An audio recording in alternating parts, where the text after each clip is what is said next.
Thank you very much. My fellow Americans, my first and highest duty as president is to defend our great country and the American people. I swore an oath to uphold the laws of our nation, and that is exactly what I will do. All Americans were rightly sickened and revolted by the brutal death of George Floyd. My administration is fully committed that for George and his family, justice will be served. He will not have died in vain. But we cannot allow the righteous cries and peaceful protesters to be drowned out by an angry mob. The biggest victims of the rioting are peace-loving citizens in our poorest communities. And as their president, I will fight to keep them safe. I will fight to protect you.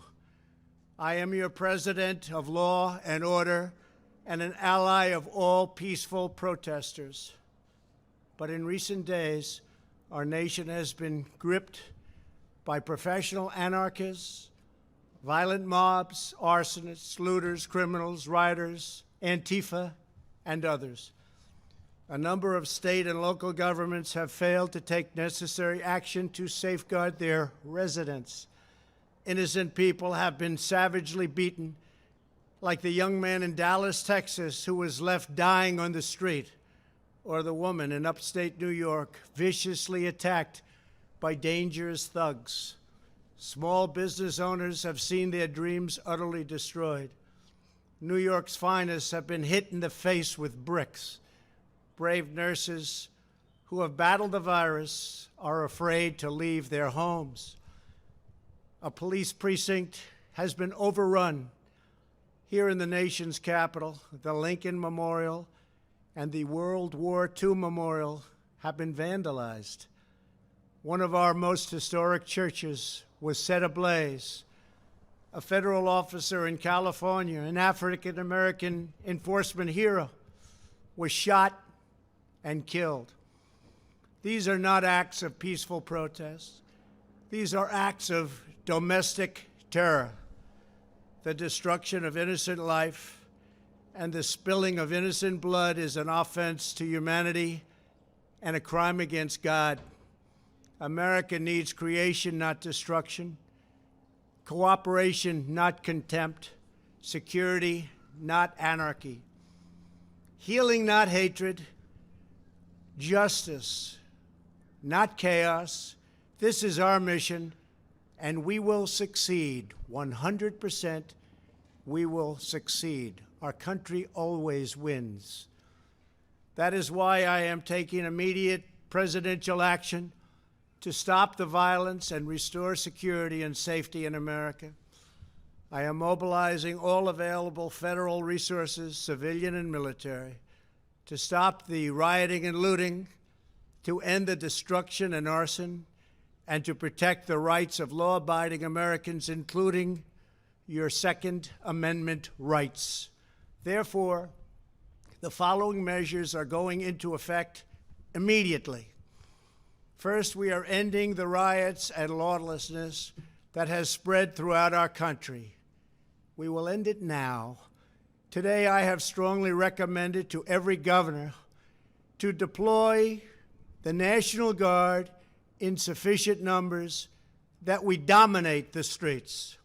Mayors and governors must establish an overwhelming law enforcement presence until the violence has been quelled.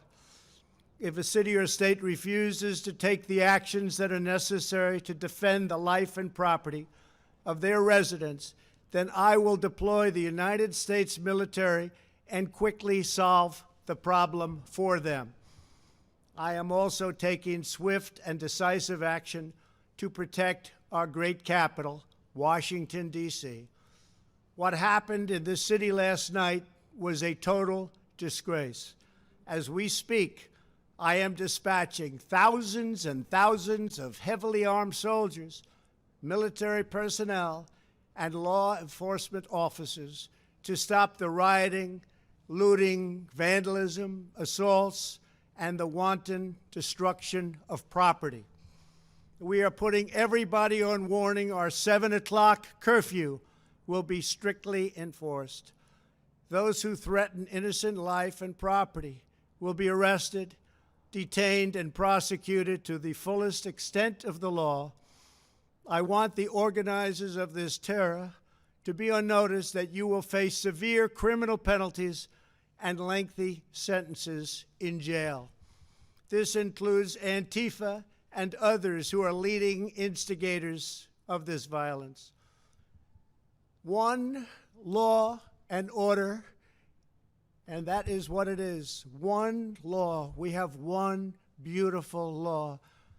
And once that is restored and fully restored, we will help you, we will help your business, and we will help your family.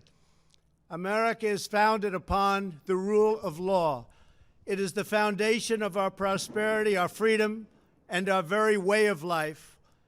But where there is no law, there is no opportunity. Where there is no justice, there is no liberty. Where there is no safety, there is no future.